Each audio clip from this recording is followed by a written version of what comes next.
Hola, ¿qué tal amigos nuestros? Muy buenas tardes.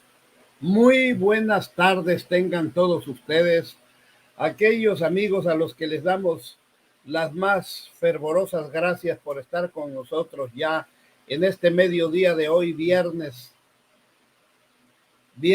14 de junio de 2024. Mire usted nada más, Capicúo 14 y 2024. Como dicen en el dominó aquellos aficionados a este jueguito de mesa. Pues Mario, como siempre agradeciéndote la gentileza de abrirme las puertas de tu hogar y permitirme conducir este programa panóptico de las 12 del día o un poco más. Hoy vamos a abordar un tema que ya hace mucho tiempo que anda en boca de los mexicanos, pero que hoy parece ser que inexorablemente se acerca a su realización, y son aquellas reformas que le votaron al presidente Andrés Manuel López Obrador, y digo las votaron con B grande, y se las hicieron rebotar en la Cámara de Diputados y en la Cámara de Senadores, porque fue una postura de un no rotundo de partidos como Movimiento Ciudadano, el difunto PRD, PAN y PRI. No tenía Morena la mayoría en ambas cámaras, y por ende Morena no pudo llevar a cabo esas reformas que esperamos muchos mexicanos que sean para bien. Pues muy buenos días, Mario, muy buenas tardes, y qué bueno, agradeciéndote como siempre que me acompañes en los análisis, las reflexiones y los comentarios en este programa panóptico. Pues maestro, buenas tardes, como siempre es una grata convivencia tenerte aquí, escuchar tus opiniones y siempre respaldadas por muchos años, no de estar metido en la política, pero sí de estarlo observando, ¿no? Entonces, pues adelante, bien dices de lo del tema ¿no? Y creo, Mario, que tocaste una frase, una opinión muy buena, de no estar metido dentro de la política, pero estando observándola y estando cuidadosamente como ciudadano, enterándome de los pormenores. Y así creo que debemos de ser todos los mexicanos mayores de edad, estar siempre al pendiente de cómo va la política, porque un pueblo informado puede ser bien conducido, pero jamás esclavizado, Mario. Pues Mario, el presidente, al ver que le rebotaban Dicen, una tras otra las iniciativas de ley para reformar la Constitución y echar a andar las reformas del Poder Judicial, las reformas del la reforma electoral y otras más que el pueblo de México en su mayoría está pendiente de que se lleven a cabo siempre y cuando todas conlleven el espíritu de mejorar las condiciones de vida de todos los ciudadanos que habitamos este noble país. Mario, él comenzó a anunciar y a pedirle al pueblo de México que se llevara a cabo el plan C. ¿Y el plan C cuál era, Mario? El que se votara mayoritariamente, como ya sucedió, a favor de Morena, tanto para la presidencia de la República como para la Cámara de Senadores y la Cámara de Diputados, que es ahí en donde el presidente, cuando tiene mayoría y mayoría calificada, esto es las 2/3 del número total que compone la Cámara de Diputados, que son 500, y la Cámara de Senadores, que son 128 en total. Bueno, pues teniendo las 2/3 como mayoría calificada, sin necesidad del auxilio o del convencimiento de los diputados federales y senadores de los otros partidos, se puedan llevar a cabo estas reformas. Y es así que después de la votación se comprueba ya a estas alturas del partido que Morena tiene la mayoría calificada, Mario. Sí. Y esta reforma, sobre todo al Poder Judicial, donde hemos estado dándonos cuenta que sobre todo a raíz de la asunción de la señora esta Piña, Norma Piña, se dieron a cabo una serie de resoluciones absurdas, completamente en contra del pueblo mexicano. Ministro de apellido Aguilar, Luis María Aguilar, Mario, amparando y amparando y amparando a los grandes deudores de impuestos al pueblo de México, que no es al gobierno al que le adeuda Mario, es al pueblo de México, porque todos esos impuestos que deben pagar los grandes empresarios y que algunos de ellos, como en el caso del dueño de Electra, el dueño de Banco Azteca y demás, como es don Ricardo Salinas Pliego, un tipejo clasista y racista, ya llegan a miles de millones de pesos el adeudo, Mario. Y resoluciones y amparos como de este tipo, así como la libertad y la puesta en la calle de diversos tipos, de diversas personas, de diversos delincuentes, liberación de cuentas de dinero presuntamente mal habido, en fin, ya la Corte, la Suprema Corte de Justicia de la Nación, que es uno de los poderes de los tres que conforman la República, ya los mexicanos ya la conocían como la Tremenda Corte, parodiando aquellos juicios que llevaba a cabo el tremendo juez de la Tremenda Corte con Nananina, Rulecindo Caldeiro y Escoviña y el genial Tres Patines. Pues de esta manera ya muchos mexicanos parodiaban a esta famosa Suprema Corte de Justicia de la Nación, en donde además es habitada por señores mis reyes, individuos que se dan una vida principesca y que ganan el doble o triple de lo que gana el presidente de la República, pero que además las prestaciones que tienen jamás en la vida podrán ser alcanzadas por la gran mayoría de la ciudadanía mexicana, del trabajador, del que produce la riqueza, del que se alquila en una jornada laboral, del que desaforadamente anda de mañana, tarde y noche tratando de vender algo o de emprender algún pequeño negocio y que nunca va a tener prestaciones sociales y laborales como las que tienen estos individuos de la Suprema Corte de Justicia. ¿Qué te parece, Mario, estos comentarios? Quisiera escucharte para ver qué es lo que nos puedes comentar. Primero hay que decir que este paquete de reformas, son creo que alrededor de, sí, es de un 20, paquete, sí.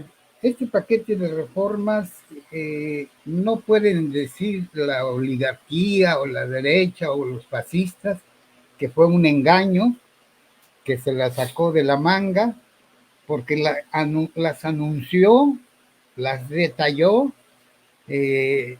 antes de las elecciones.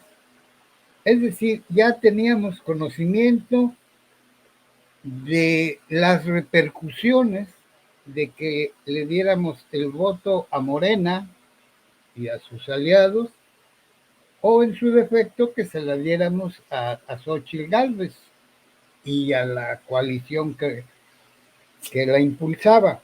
Entonces, no hubo ningún engaño, primera. Segundo, yo jamás me atreví a imaginar que me iba a tocar vivir que un próximo presidente de México o presidenta superara los 30 millones que obtuvo López Obrador cuando fue electo presidente de México, ¿no? Y mira, una mujer lo llevó todavía más, puso la vara más alta, ¿no? Una mujer que hasta ahorita, pues no le pueden jalar un pelo de corrupción o de duda, de malversación de fondos, ¿no? Una mujer que hasta ahorita intachable, recta, honesta. Y entonces, sabiendo quién va a entrar, ya empezaron los ataques de la derecha,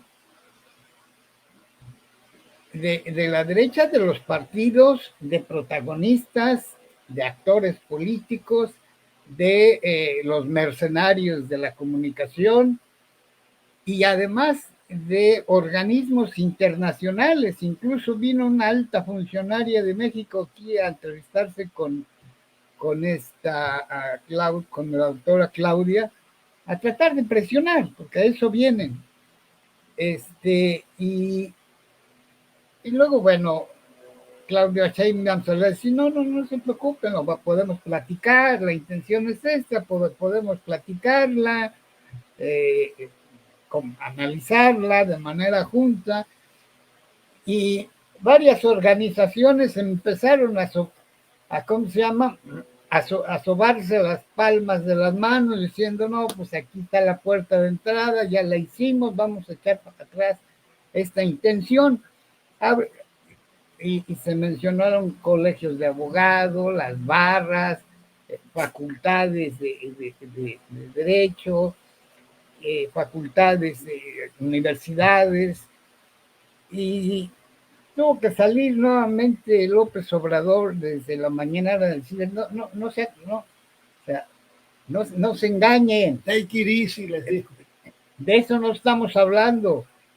La reforma al Poder Judicial es para acabar con la corrupción.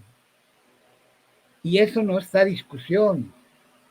Entonces ya de antemano ya les puso un estate quieto, o como dirían los otros, les dio un manotazo de autoridad, diciendo, de este marco no nos vamos a mover. Entonces creo que ya solo nos espera. Él todavía anunció ayer que era posible que en septiembre ya se aprobasen, ¿no? Tomamos, yo no le veo ninguna prisa si no se aprueba mientras él siga siendo presidente, o bien que se apruebe cuando entre en funciones Claudia Sheinbaum. Mario, qué bueno, ¿no? El interactuar con gente inteligente, con gente analítica como tú, porque de ahí también toma uno los ejes de la plática. Fíjate, bien dijiste, desde mucho tiempo antes López Obrador ya había dicho, estoy interesado en que se apruebe este paquete de reformas. ¿Qué quiere decir esta respuesta de 35 millones de votos en las urnas? Que el pueblo está deseoso de que muchas de estas reformas sean una realidad tangible, concreta, inobjetable, incontrovertible y que se apliquen. Ya estamos, Mario, perdón por la palabra, pero ya estamos hasta la madre, muchísimos mexicanos, de vividores, de zánganos, de acomodaticios que se hacen llamar plurinominales. 200 plurinominales en la Cámara Baja, Mario. ¿Cuántos plurinominales tenemos que mantener de tipos indolentes, de damas que jamás se comprometen a nada y que muchas de ellas han llegado a las cámaras nada más para hacer escándalo y mitote? Incluso se han burlado ¿no? A mí no tienen que reclamarme nada. No, a mí no me eligió el pueblo, yo soy plurinominal. Han hecho un uso y un descaro, rayando en la inmoralidad y en la sinvergüenzada al decir, yo llegué plurinominal, yo no tengo compromisos con X número de ciudadanos porque yo no les fui a pedir el voto. Y así como en esta ocasión, que seguiremos manteniendo a parásitos como el Alejandro Alito Moreno, el Marco Cortés, Ricardo Canalla, Canallín, Ricardo Canallín Canalla y más que de veras llegan porque desgraciadamente todavía existe la figura de la representación proporcional. Pero si no, no hubieran llegado y gracias a que todavía tienen prosélitos que van y votan por ellos, porque alcanzaron una buena cantidad en millones de votos. Si no hubieran alcanzado 7 millones para abajo, 6, 5, 4, no estuvieran hoy ya listos para asaltar nuevamente el presupuesto nacional. Y propuestas como estas de reforma, Mario, ¿no? Hay varias. El hecho de que los trabajadores puedan disponer de más días de asueto para disfrutar con la familia, como la jornada laboral inglesa de lunes a viernes, que también fue votada. Y yo no sé cómo hay trabajadores que todavía les niegan estos derechos sociales y todavía van como borreguitos a las urnas a votar por estos tipos retrógradas. Entonces, Mario, no se pueden llamar a engañados. Estos 35 millones de votos del pueblo de México es una exigencia a que se aplique el paquete de reformas, que se aplique con la óptica de beneficiar al pueblo. Tampoco estaría justo que se apliquen dentro del marco de la venganza política. Ahí yo no estaría de acuerdo. Que apliquen una reforma para desquitarme o para vengarme de lo que me hicieron en el pasado y que hoy se los voy a contestar. No, sino que sean bien analizadas, reflexionadas, estudiadas, comentadas, todas estas iniciativas de reforma y se apliquen dentro de un marco de estricto beneficio para todo el pueblo de México, tratando de que tengamos un país más justo, más equilibrado, económicamente se reparta mejor la riqueza, porque todavía abundan y pululan los mexicanos que con trabajo tienen un mendrugo de pan para llevarse a la boca. Y para ellos que son los huérfanos de la justicia social, hay que trabajar y trabajar mucho, proporcionándole las prerrogativas para que puedan llevar a su casa el pan nuestro de cada día, para que puedan mandar a sus hijos a la escuela comiditos, bien vestiditos, aunque sea humilde, pero limpiecitos, para que tengan acceso los niños y niñas de México a un hogar donde existan los emolumentos mínimos para que vivan de forma armoniosa. Lo reza la Constitución, Mario, pero no es una realidad. Eso es lo que esperamos ahora, que haya un México mejor, que haya un gobierno capaz de garantizarle a la ciudadanía que no hay mexicanos de primera, de segunda, de tercera y de cuarta. A lo mejor hasta de quinta, yo no me doy cuenta no tengo una clasificación real y exacta de los estratos sociales, pero ya basta de que los maestros en las aulas estén perdiendo tiempo a veces porque al niño le duele el estómago y al preguntarles que no desayuné, maestro, es que tengo hambre. Ya basta de esos cuadros desgarradores.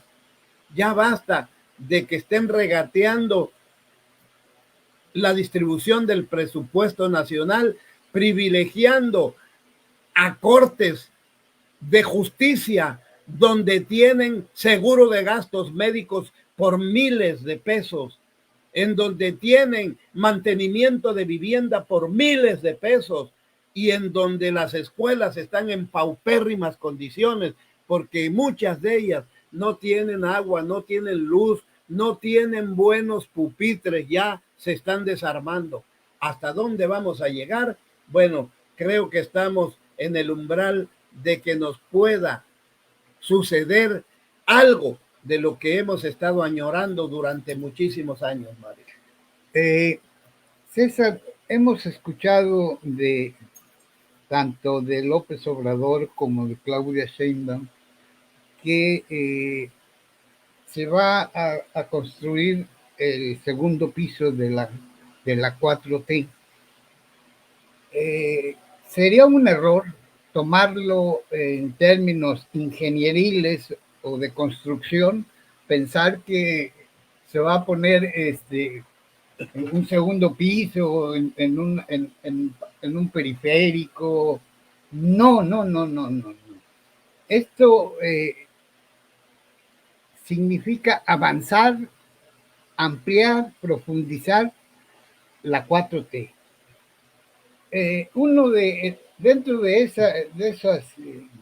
ese catálogo de propuestas de AMLO, hay una que a mí en particular me parece, todas me parecen muy justas, ¿no? No hay una que no sea justa, pero hay una que creo que desde que se aprobó ya tenía las malas intenciones. Y ya es una de las que está encabezando esas 20, que es no más reelecciones. Hay tipos, aquí por ejemplo en Quintana Roo, hay un tipo, incluso le reclamé que pusiera en su currículum que había tomado un curso de géneros periodísticos con un servidor. Y yo le reclamé de manera airada que por favor quitara eso, que porque el tipo no tenía nada de izquierda y que no tenía nada de morenista, ni nada de amloísta, ni nada de líder, estaba ahí porque lo pusieron. Bueno, me refiero a José María Chacón Chablé. En los 3 años que ya fue diputado, toda su lucha social, todo su trabajo legislativo, estuvo basado en compartir fotografías de los platillos que degustaba en los restaurantes o en los lugares donde fuera. O sea, me parecía un insulto a, a, a todos los indígenas de Quintana Roo y en particular de José María Morelos y de Carrillo, donde hay atrasos ancestrales, donde hay cualquier cantidad de gente que sobrevivir un día o llevarse un plato de frijoles requiere de un gran esfuerzo. Y este tipo, tipejo, un patán, ¿no? Ahora Morena todavía lo vuelve a postular para que sea otra vez diputado. Entonces creo que se va a acabar con estos atropellos cuando se apruebe la no reelección. Hay otra diputada, Mildred Ávila Vera. Tiene años. Una priista. Dice que es profesora, pero nunca ha trabajado. Pues yo desde que la conozco ha vivido de la politiquería en las colonias de Cancún. Era la que le cargaba el maletín a la gordita Ashash, Magali Ashash, y de ahí se retiró de la política Magali y le heredó a ella, le heredó como hereda un padre a un hijo el esfuerzo de su trabajo, ¿no? Le heredó el mentado FUC, que no sé si exista o ya no, pero de ahí se agarró la señora y ya ha sido diputada por el PRI, ha sido diputada local, diputada federal, por el PRI, por el PRD, por el Morena, en fin, es una tipa vividora de la política. Y todavía se atrevió a salir, se atreve, ¿no? O sea, piensan que los periodistas o que la historia no tiene memoria. el periodismo y la historia jamás padece de amnesia, y eso lo puede decir cualquier psiquiatra, ¿no? O cualquier persona con sentido común. Se atrevía a decir, a salir, a echarse verborrea de que defendía a las mujeres y todo, y cuando corrieron el Estado de Quintana Roo, hablo del aparato institucional, se le fue encima a una humilde, a una mujer abogada, y fue a pedir ayuda con Mildred Ávila Vera. Mildred Ávila, que digo que era culpa de ella por permitir que se lo hicieran. Imagínense, y esos son los candidatos de Morena, de esa calaña, y le podría seguir enumerando. Hubo todavía hace cosa de un mes una entrevista a una señorita que salió en silla de ruedas denunciando a candidatos que pues a través de algún médico a modo le decían que estaba incapacitado, ¿no? Que tenía en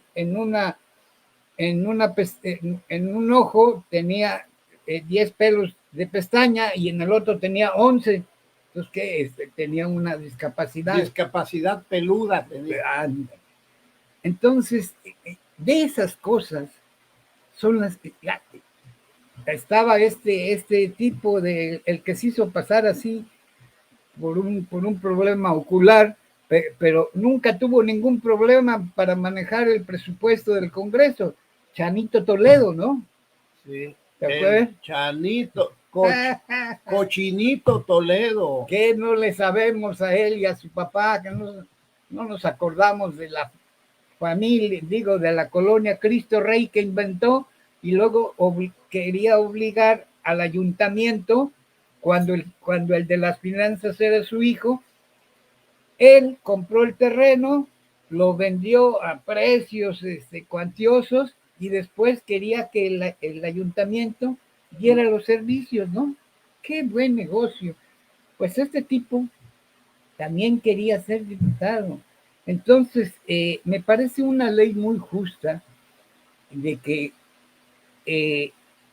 se eche para atrás estas de las reelecciones, porque va contra la historia de México. Recordemos que la consigna de Francisco y Madero en la Revolución Mexicana era sufragio efectivo, no reelección, para evitar que continuara el dictador en el poder. Pues hoy hay muchos dictadores que suben y bajan de una cámara local a una cámara federal, y sin ningún trabajo, nada más porque son amigos de las mafias, de los dueños de los partidos políticos, que no son partidos, son negocios. Son franquicias, ya sean personales o de grupo. Personales podemos citar al niño Cebollita Cambray. Sí, porque tiene la cabeza blanca y el rabo verde. Ay. El famoso niño verde, que hace mucho que dejó de ser niño, pero se le quedó lo verde. Y que todavía su nombre nunca salió del todo claro de un crimen en donde su nombre está involucrado, sí, una extranjera. Pues te digo, franquicias en ocasiones personales como la del famoso maestro, entre comillas, Alberto Anaya. Ese tiene una cadena de guarderías particulares en el estado de Nuevo León. Y las ha de tener vía tráfico de influencias. No lo dudes. Entonces te digo, estos partidos políticos que conforme a la ley más o menos dice que es una asociación de ciudadanos que se agrupan para participar en política. No. Son franquicias incluso personales, como la tuvo la tristemente ex dirigente del CENTE, Elbester Gordillo Morales, que con Nueva Tranza hizo y deshizo lo que quiso. ¿Sí? ¿No? De veras, que estos partidos políticos ya le quedan a deber mucho a la sociedad mexicana. Pero como decías tú, la cuarta T, recordemos a nuestros amigos un poquito del paso por la historia.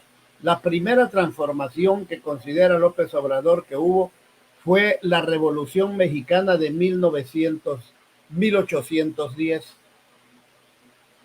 Primera transformación que intentó el pueblo mexicano y que logró con la independencia de México, que se realizó el 27 de septiembre de 1824. Comenzó en 1810 con el grito de independencia.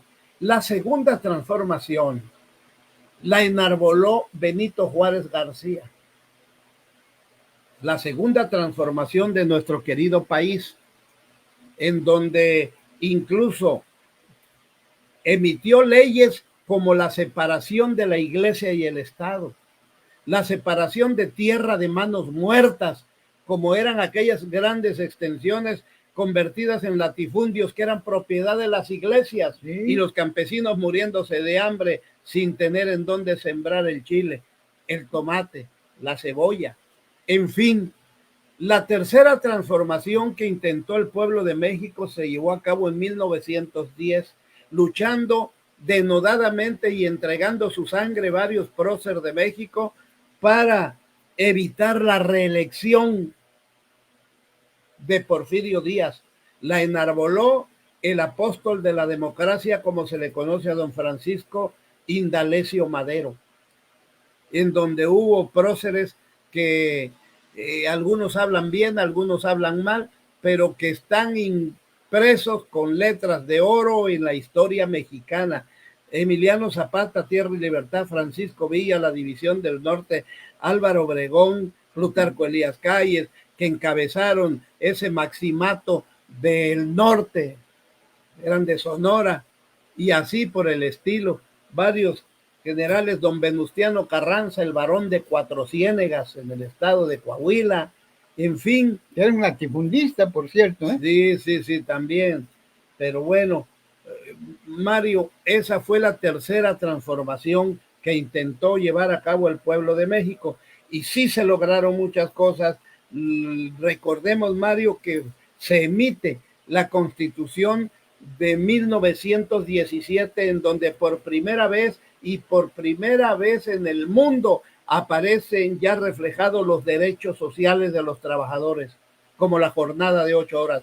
Y la cuarta transformación con la llegada de Andrés Manuel López Obrador. Por eso no crea usted que construir el segundo piso de la transformación es, como dijo Mario, construir casas de 2 pisos o carreteras de 2 pisos. No, la cuarta transformación es una empresa de carácter moral, ético, social, económico, político, en fin, que abarca universalmente el que el país pueda seguir avanzando dentro de un marco de progreso, pero sobre todo con equidad y con justicia social, con un respeto absoluto a los derechos humanos, Mario, que hoy por hoy los derechos humanos son transgredidos y agredidos en muchas partes de nuestro país.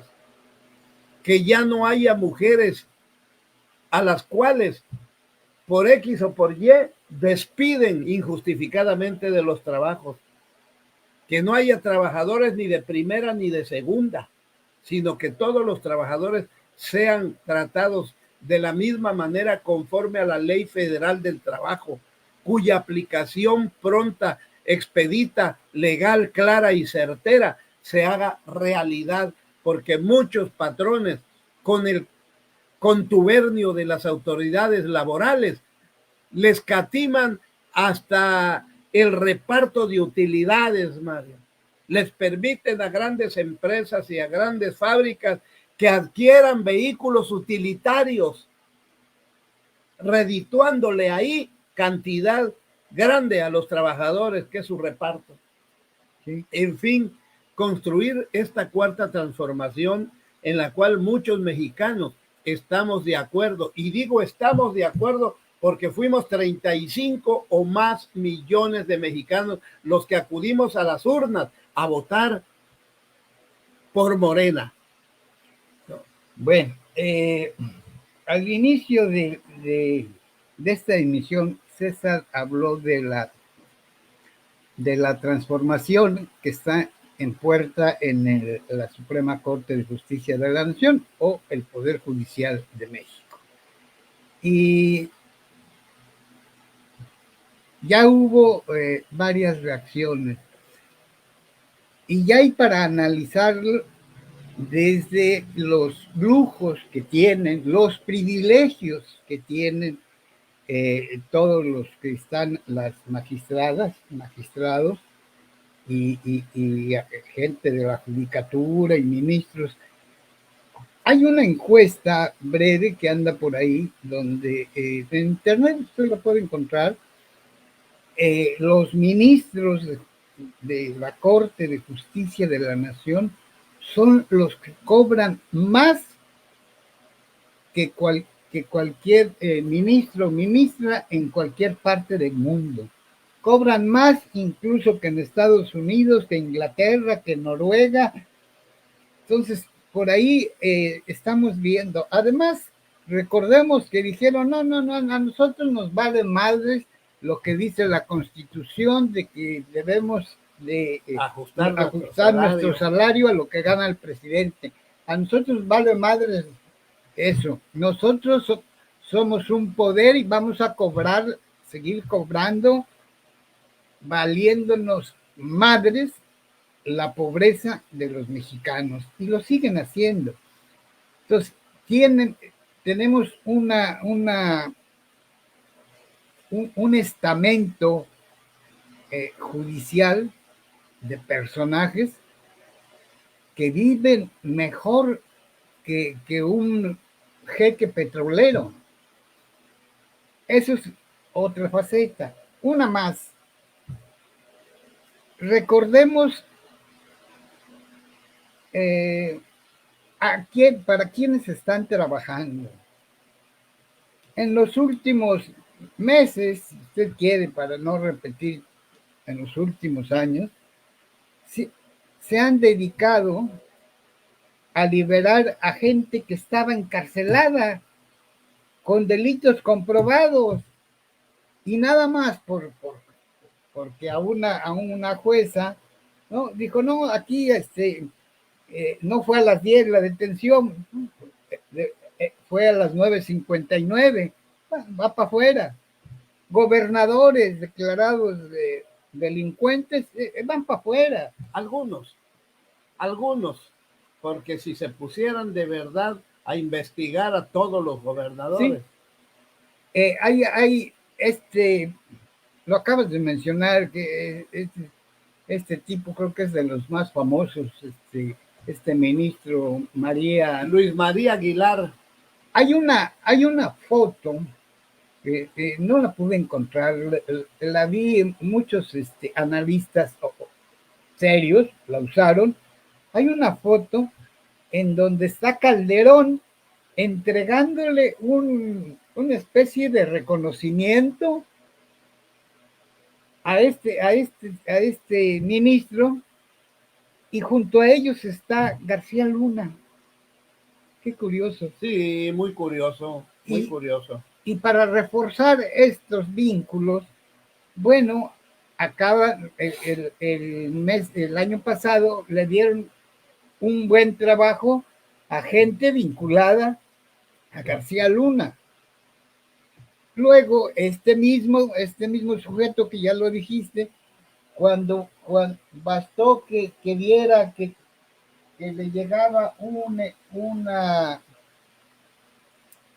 un oficio que tenía ahí titulado Ricardo Salinas Pliego, bastó porque dijera, se va para... Y lo metió hasta abajo de todos los archivos, ¿no? Ahora sí que lo archivó. Sí. Y mientras hay otros temas que lo resuelven rapidísimo. Bueno, pues aquí, como se trata de un delincuente fiscal que le debe a los mexicanos, no le debe a un funcionario o al presidente.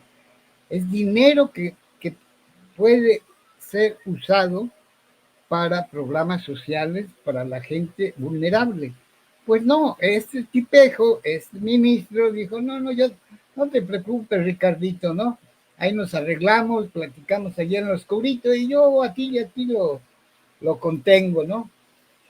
Entonces, hasta aquí estamos hablando de tráfico de influencias, estamos hablando de favoritismo de la ley, estamos hablando de torcer el derecho, estamos hablando de privilegios cuando la Constitución dice que somos iguales. Iguales. No, pues no es cierto, es mentira. Yo pregunto si el hijo de una familia campesina come lo mismo que el hijo de la ministra Piña, por ejemplo, ¿no? No. Y entonces, pero hay otro análisis que lo quiero compartir.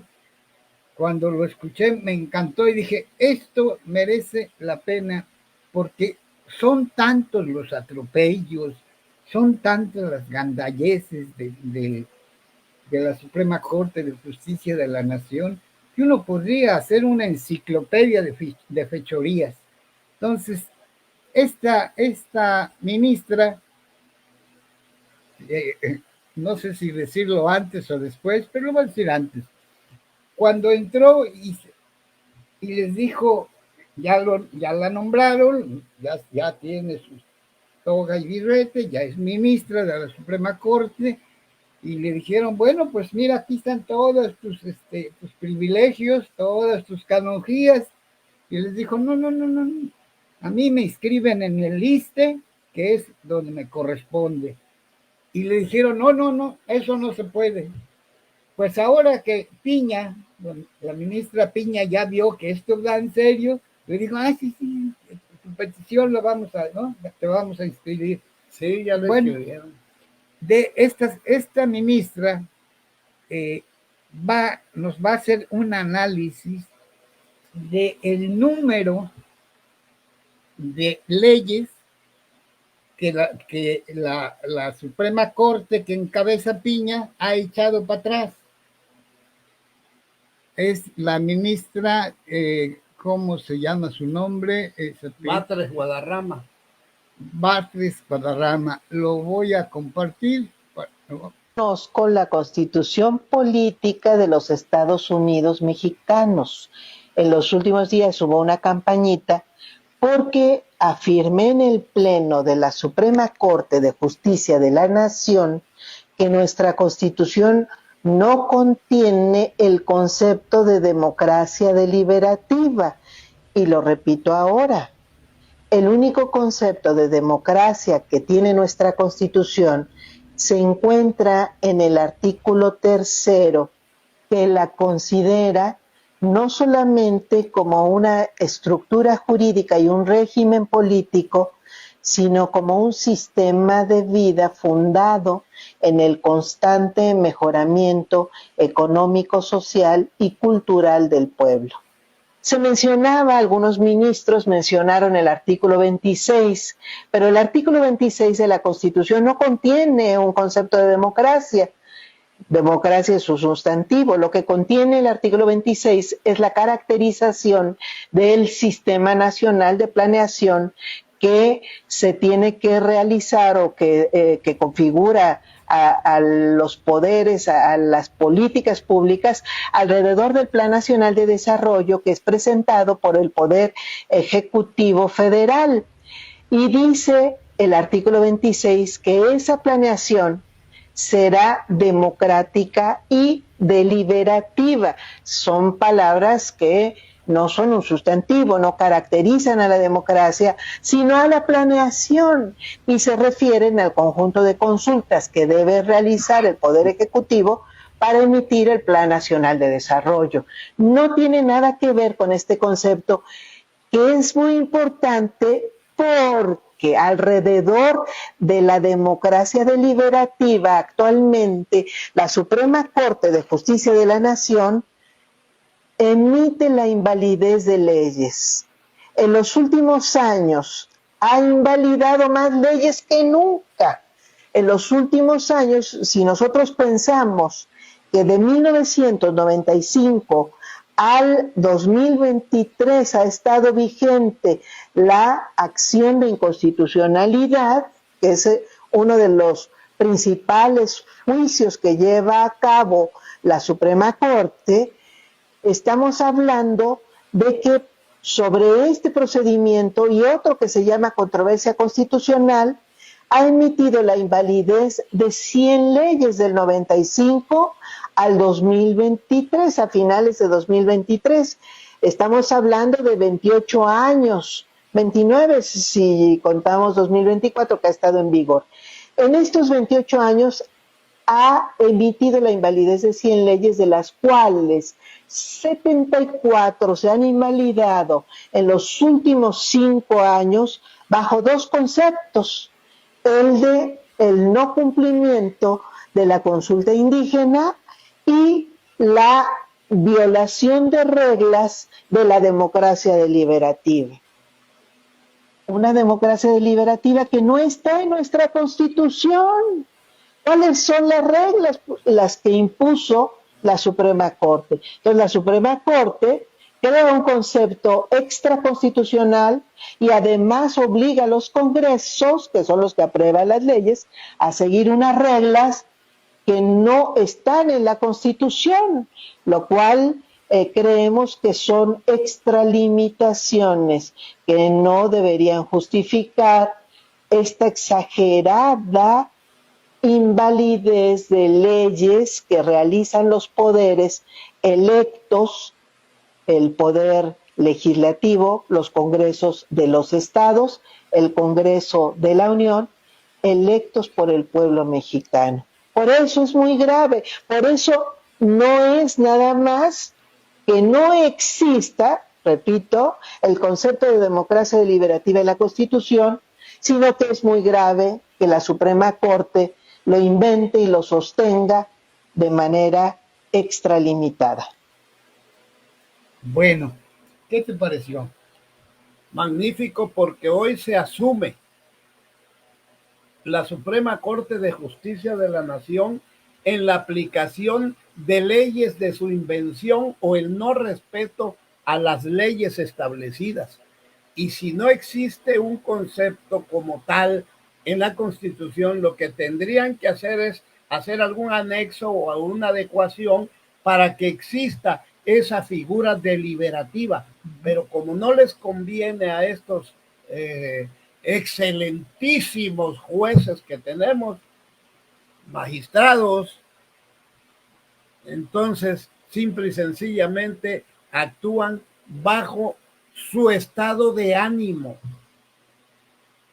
como estén ellos, ¿sí? De estado de ánimo, tristes, alegres, pesimistas, a como estén, es a como se ponen de acuerdo y determinan tal o cual asunto que viene, pero vienen redundando en maldad para el pueblo. Mira, hay dos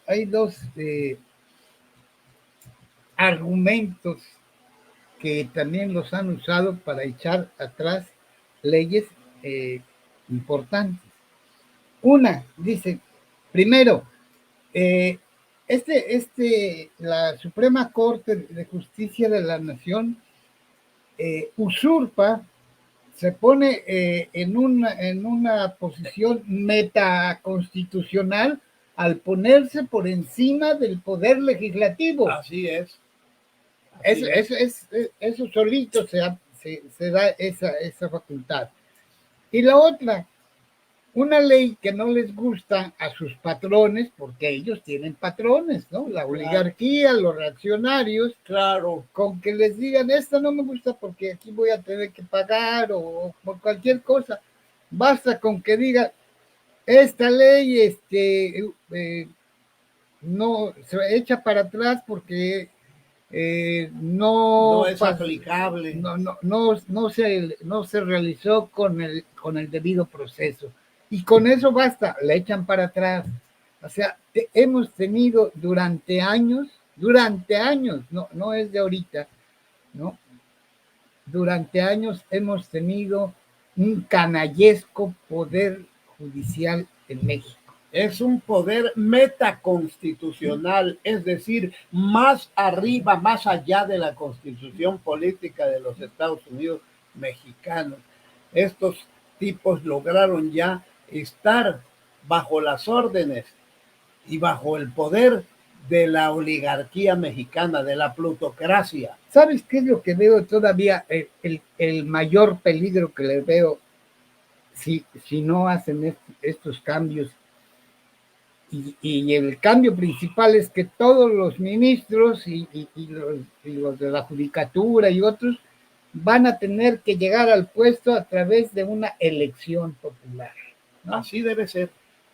Mientras tanto, estos canallas que están ahí son tan peligrosos con ese poder supraconstitucional que se han dado, son capaces de derrocar a un presidente o a una presidenta, perdón, que no se apegue a los deseos de los conservadores, de los oligarcas o de las transnacionales.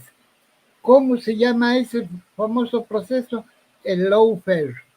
Y lo hemos visto que se lo aplicaron en Brasil a la señora Dilma Rousseff, se lo aplicaron a su anterior, el presidente, a Lula da Silva. Ya, ¿no? Se lo quisieron aplicar a ¿cómo se llama? A Evo Morales, a Pedro. A Pedro, se lo aplicaron a Rafael Correa. A Rafael Correa de Bolivia. O sea, eso es lo peligroso de tener ministros al servicio del dinero. Así es, Mario. Desgraciadamente, ahorita, Mario, ya se escucha tras bambalinas, por rumores, por comentarios, que muchos jueces del sistema penal federal en México ya están pidiendo la liquidación, porque todavía alcanzan las prestaciones. Son inteligentes. Sí, supralaborales a que tienen derecho. Sí. No, ellos están seguros que la reforma judicial va. Sí. Y no quieren verse perjudicados en la adquisición de emolumentos en una jubilación que les permita seguir viviendo como virreyes. Miren, una experiencia o una anécdota. Cuando terminé el bachillerato, hice mi servicio social en un internado para niños con problemas sociales o niños huérfanos.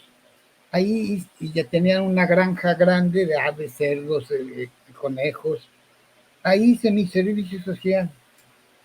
Y todos los fines de semana llegaba un jovencito, y al que todos los directores, maestros de ahí, de esa institución, le decían licenciado. Se paraban, se agachaban. Y era un chamaco de 22, 23 años. Y llevaba un carro que para mí era un simple carro, era un Mustang hatchback, que para ese entonces no cualquiera tenía uno de ellos. Uh-huh. Y yo me decía, bueno, este tipo, por muy licenciado que sea, ¿cómo le hace para traer este carro? Era un carro de lujo que no cualquier licenciado podía tener. Bueno, trabajaba de achichincle, ayudante de escribano ahí de un ministro de la Suprema Corte de Justicia de la Nación.